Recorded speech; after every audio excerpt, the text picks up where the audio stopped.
अखण्डमण्डलाकारं व्याप्तं येन चराचरं तत्पदं दर्शितं येन तस्मै श्रीगुरुवे नमः। अज्ञानान्धस्य लोकस्य ज्ञानाञ्जनशलाकया चक्षुरुन्मीलितं येन तस्मै श्रीगुरुवे नमः। अध्यात्म विश्व विज्ञान यूट्यूब चैनल के सभी प्रेमी पाठक मित्र आचार्य गुरुजन मार्गदर्शक हमारे टीम के सदस्य व्यूवर्स शेयरकर्ता और सब्सक्राइबर्स आदि सभी मित्रों का हार्दिक स्वागत समादर करते हैं। मित्रों, सर्वांग योग मालिका के 7वें अध्याय में हम उपस्थित है और 7वां अध्याय पुरुषोत्तम योग है। हमने देखा कि त्रिपुटी में ये विश्व है। पहला भाव होता है क्षर, जो सतत परिवर्तन होने वाला भाव है, जिसमें 8 अंग है। शब्द, स्पर्श, रूप, रस, गंध, सतोगुण, रजोगुण, तमोगुण, ये अष्टधाही प्रकृति कहलाती है, जिसे लोग दुर्गा भी कहते हैं, कुछ लोग माया कहते हैं, कुछ लोग कहते हैं कि ये सगुण है, कुछ साकार कहते हैं और कुछ लोग इसे मिथ्या मानते हैं। तो क्या शब्द मिथ्या है? गवाही कान दे रहे हैं, क्या रूप मिथ्या है? गवाही आंखें दे रही हैं। स्पर्श मिथ्या है, गवाही त्वचा दे रही है। क्या जीव यानी रस मिथ्या है, गवाही जीभ दे रही है। क्या गंध मिथ्या है, गवाही नाक दे रही है। ये पांचों ज्ञानेंद्रियों की गवाहियां हैं कि ये सत्य है, लेकिन सतत रूपांतरण होते रहने से इसे कैसा स्थायी नहीं कहा जा सकता। ये बदलती ही रहती है, लेकिन बदलते हुए में भी रहती ही है। अब इसका रूप ऐसा है, पीस देंगे, जल में घोल देंगे, घी में घोल देंगे तो क्या होगा? रूप बदल जाएगा, लेकिन वो मिठास वो तो रहेगी ही, उसका कभी नाश होता ही नहीं। फिर इसमें हमने 3 गुण देखे, सतोगुण, रजोगुण, तमोगुण। सतोगुण, रजोगुण, तमोगुण, ये तीनों गुण संपूर्ण विश्व में है।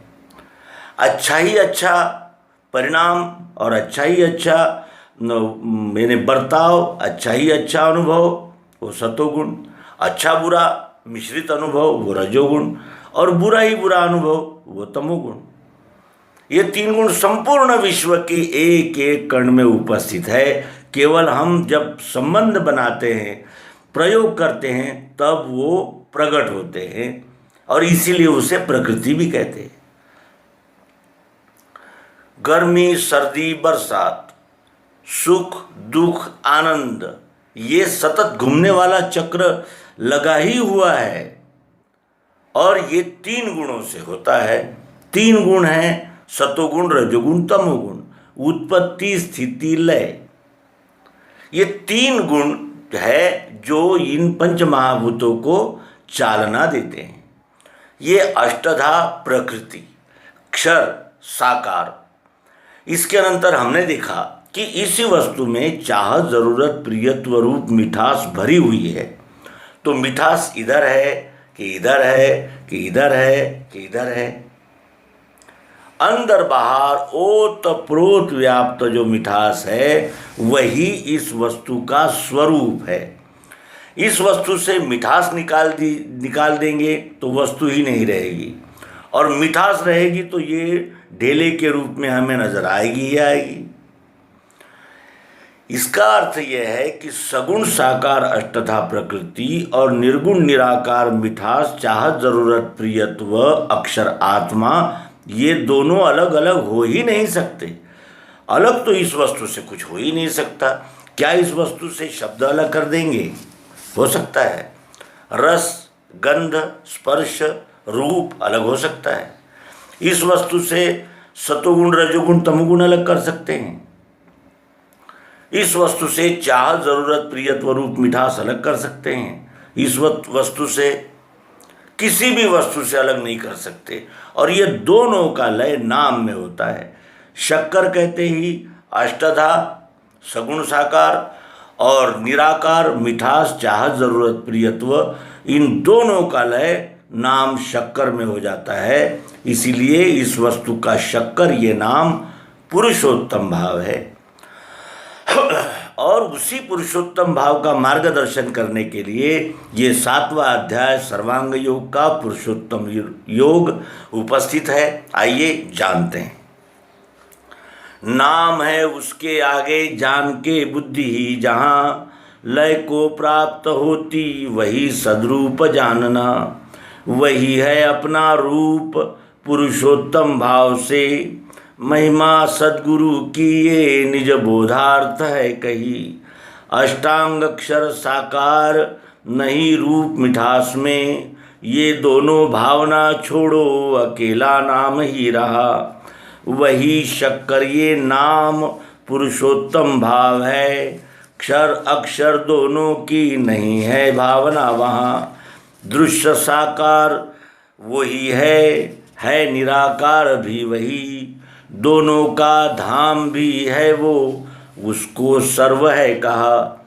एक ही वस्तु में जानो कल्पित भाव तीन ये, निज रूप लखाने को वेदों में कल्पना किए।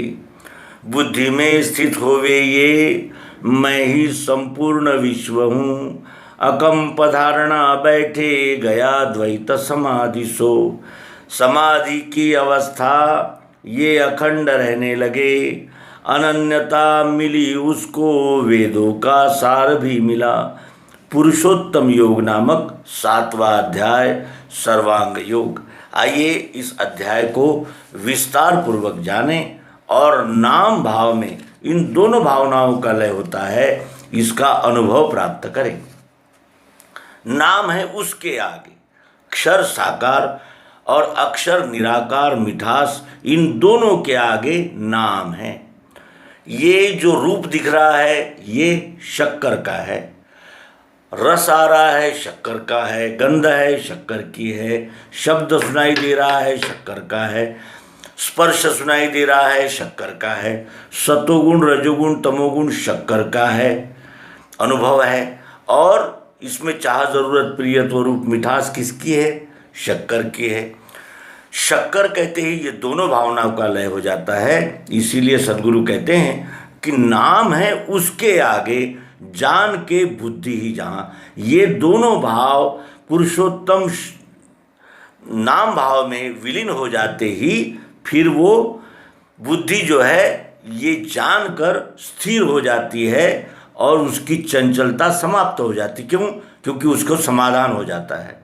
वो जानती है कि सगुण साकार अष्टधा मिठा यानी प्रकृति और चाह जरूरत प्रियत्व रूप मिठास, ये दोनों भावनाओं का लय नाम में हुआ है। और नाम किसका है? वस्तु का। वस्तु को जानने के लिए ही ये 3 विभाग किए गए थे कल्पना से।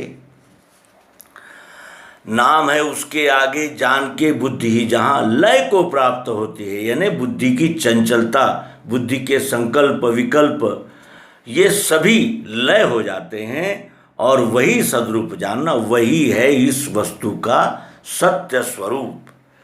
वस्तु, वस्तु का नाम, वस्तु की मिठास और वस्तु का शब्द स्पर्श रूप रसगंध, सतोगुण रजोगुण तमोगुण, इस रूप में आने वाला अनुभव साकार भाव। वही है अपना रूप पुरुषोत्तम भाव से, वही है अपना रूप पुरुषोत्तम भाव से। पुरुषोत्तम क्यों कहा गया? क्योंकि कनिष्ठ पुरुष क्षर, मध्यम पुरुष अक्षर और पुरुषोत्तम नाम भाव है। जैसे हमारा नाम लेते ही शरीर भी आया उसमें हम भी आए क्योंकि हम शरीर के साथ है और दोनों का लय हमारे नाम में हो जाता है। इसी प्रकार वही है अपना रूप पुरुषोत्तम भाव से, महिमा सद्गुरु की ये निज बोधार्थ है कही। ये महिमा किसकी है? आज तक तो हम सगुण साकार और निर्गुण निराकार को अलग अलग ही मान रहे थे। सगुण साकार को मानने वाले निर्गुण निराकार वालों का द्वेष करते थे, निर्गुण निराकार वाले सगुण साकार से द्वेष करते थे, प्रतिमाएं तोड़ते फिरते थे। लेकिन अब क्या हुआ है, दोनों भावनाओं का लय नाम में हो जाने से, वो दोनों भाव एकत्व में आ जाने से इस विश्व में जो ईश्वर के नाम पर द्वंद्व फैला हुआ है वो समाप्त हो गया, द्वैत का निरसन हो गया। अब हम जानते हैं कि वस्तु दो नहीं है, वस्तु एक ही है, और वस्तु का नाम भी एक ही है। वस्तु का नाम लेते ही दोनों भावना सगुण साकार और निर्गुण निराकार वस्तु में लय को प्राप्त होती है। ये महिमा सद्गुरु की है। अब तक मैंने श्रुति स्मृति शास्त्र पुराण आदि कह पढ़े, यथा विधान कर्मों को उनके करके लखा, तो भी चंचलता मेरे मन की मिटती नहीं, समाधान नहीं स्थायी वो कैसे मुझको मिले। इस प्रकार वो मुमुक्षु सद्गुरु से कह रहा था। और अब तत्वदर्शी सद्गुरु के सानिध्य में आते ही, तत्वदर्शी से हम तत्व विवरण प्राप्त करते ही सभी संशय भ्रमों से मुक्त हो गए। इसीलिए सद्गुरु भगवान श्री मायानंद जी चैतन्य यहाँ कहते हैं कि ये महिमा किसकी है? महिमा सद्गुरु की ये निज बोधार्थ है कही। ये अपने आप को बोध देने के लिए कहा गया है। ये व्याख्यान का विषय नहीं है, ये विद्वत्ता को बघारने का विषय नहीं है, ये बोध का विषय है। महिमा सद्गुरु की ये निज बोधार्थ है कही। कैसे? तो अष्टांग अक्षर साकार नहीं रूप मिठास में। अष्टांग अक्षर कैसा है? साकार है, और मिठास में तो कोई रूप है ही नहीं। हर रूप में मिठास दिख रही है। यहाँ खाने की मिठास, यहाँ देखने की मिठास, यहाँ चखने की मिठास, यहाँ पहनने की मिठास, कैमरा दिखाने की मिठास, ये मिठास का ही तो सारा स्वरूप बना हुआ है। इसीलिए कहते हैं कि अष्टांग अक्षर साकार नहीं रूप मिठास में। इसके कितने ही रूप रंग और आकार प्रकार बदल जाएंगे, लेकिन मिठास कभी नहीं बदलती, वो स्थायी रहती है। अष्टांग अक्षर साकार नहीं रूप मिठास में, ये दोनों भावना छोड़ो। जब हम इस वस्तु को लाने गए थे तो क्या हमने ये कहा था कि मीठा मीठा दीजिए, सफ़ेद सफ़ेद दीजिए, इस तरह खुरदड़ा है वो दीजिए? ऐसा तो कभी कहा नहीं था हमने क्या कहा? नाम शक्कर दीजिए। उन्होंने शक्कर दे दी, उस पंसारी ने हमें शक्कर दे दी। क्यों? नाम में इन दोनों भावनाओं का लय हो गया है। इसीलिए सद्गुरु कहते हैं कि ये दोनों भावना छोड़ो, अकेला नाम ही रहा, अकेला नाम ही तो रहा। ये दोनों भावना छोड़ो, क्योंकि हमने वस्तु को जानने के लिए कल्पना से वस्तु को जानने के लिए त्रिपुटी में विभाजन किया था, विभाग किए थे। वस्तु तो एक ही है। इस प्रकार ये दोनों भावना छोड़ो, अकेला नाम ही रहा। वही शक्कर ये नाम पुरुषोत्तम भाव है, वही शक्कर ये नाम पुरुषोत्तम भाव है। क्षर अक्षर दोनों की नहीं है भावना वहाँ। क्षर और अक्षर इन दोनों की नाम जानते ही वहाँ कोई स्थान नहीं बचता, क्योंकि दोनों भावनाएं नाम में लय को प्राप्त होती है। क्षर अक्षर दोनों की नहीं है भावना वहाँ। दृश्य साकार वही है। दृश्य रूप, रस, गंध, शब्द, स्पर्श, ये क्या है? दृश्य है। दृश्य साकार वही है निराकार भी वही। निराकार क्या है? मिठास। तो मिठास क्या बगैर रूप स्पर्श और शब्द के बगैर है? नहीं हो सकती। दृश्य साकार वही है निराकार भी वही। दोनों का धाम है वो, दोनों का धाम है वस्तु, इसीलिए उसे सर्व है कहा। सर्वांग योग की ये व्याख्या सद्गुरु कर रहे हैं कि दृश्य साकार वही है निराकार भी वही। दोनों का धाम है वो, उसको सर्व है कहा। एक ही वस्तु में जानो कल्पित भाव तीन, ये एक ही वस्तु में ये तीन कल्पित भाव है। क्षर साकार, अक्षर निराकार, और ये दोनों भावनाओं का लय करने वाला नाम पुरुषोत्तम भाव। एक ही वस्तु में जानो कल्पित भाव तीन ये, निज रूप लखाने को वेदों में कल्पना किए। अपने आप को जानने के लिए, अपने स्वस्वरूप को जानने के लिए वेदों में कल्पना की गई है। इस तीन प्रकार की कल्पना की गई है वस्तु को जानने के लिए। निज रूप लखाने को वेदों में कल्पना किए, बुद्धि में स्थित होवे ये, मैं ही संपूर्ण विश्व हूँ। ये बुद्धि में स्थित हो जाए कि मैं ही संपूर्ण विश्व हूँ। शब्द यहाँ है तो शब्द यहाँ भी है, रूप यहाँ है तो रूप यहाँ भी है, यहाँ है, यहाँ है, सर्वत्र। इस प्रकार हमें सर्वत्र वो एक ही अनुभव आता है। इसीलिए बुद्धि में स्थित होवे ये, मैं ही संपूर्ण विश्व हूँ। अग्नि रूप में, रूप के यानी फॉर्म में सब तरफ नजर आ रहा है तो यहाँ भी नजर आ रहा है। इस प्रकार बुद्धि को ये ध्यान में आता है कि मैं ही संपूर्ण विश्व हूँ। अग्नि मैं हूँ, आकाश में हूँ, पृथ्वी में हूँ, जल में हूँ और वायु में हूँ। सतोगुण भी मैं हूँ, रजोगुण भी हूँ और तमोगुण भी हूँ। और चाह, जरूरत, प्रियत्व, मिठास जो कण कण में है वो इसमें भी है, इसमें भी है, सर्वत्र है। इस प्रकार अनुभव आते ही, बुद्धि में स्थित होते ही मैं ही संपूर्ण विश्व हूँ। अकंप धारणा बैठे, ये धारणा जब अकंप बैठती है, अकंप धारणा का अर्थ क्या होता है?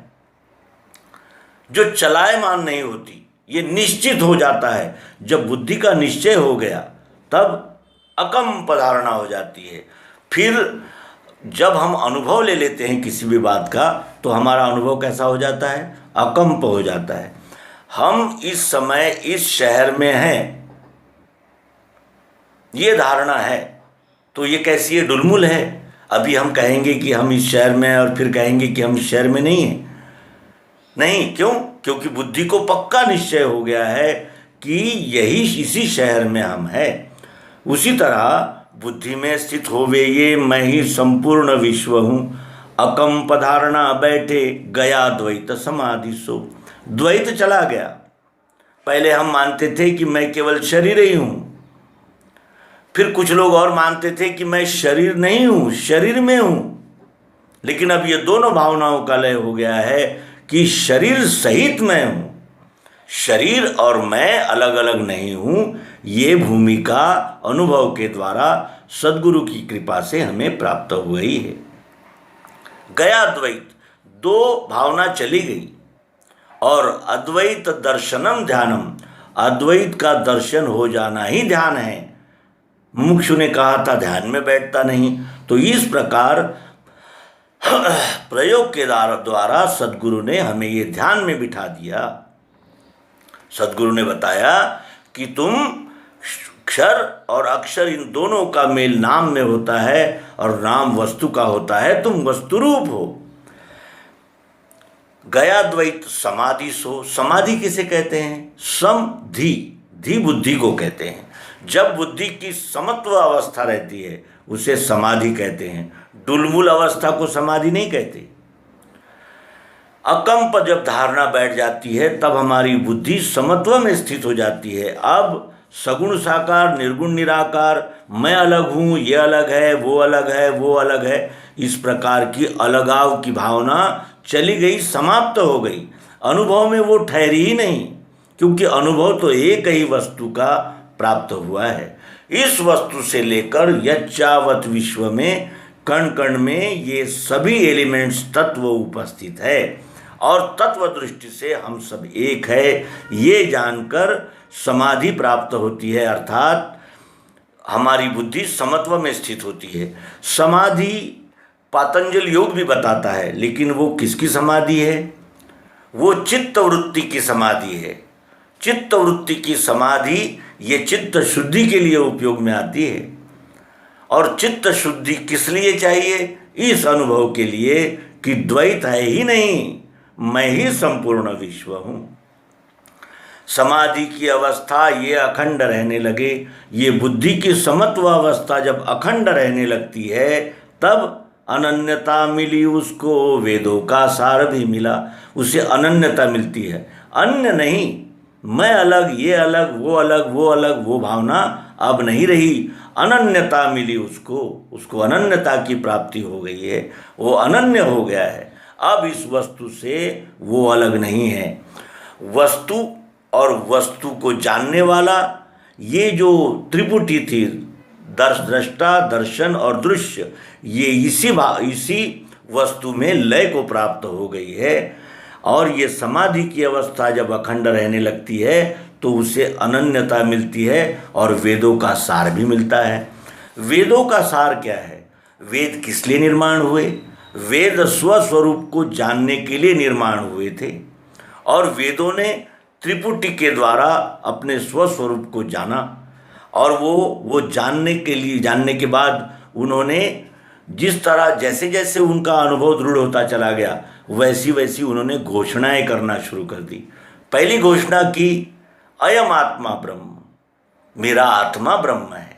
फिर घोषणा की, जब और परिपक्व हुई अनुसंधान खोज, तो क्या कहा? अहम ब्रह्मास्मि, मैं ही ब्रह्म हूँ। फिर और आगे बढ़े तो क्या कहा? तत्त्वम असि, वही तुम हो, वही तुम हो। और फिर अंतिम निष्कर्ष क्या निकला?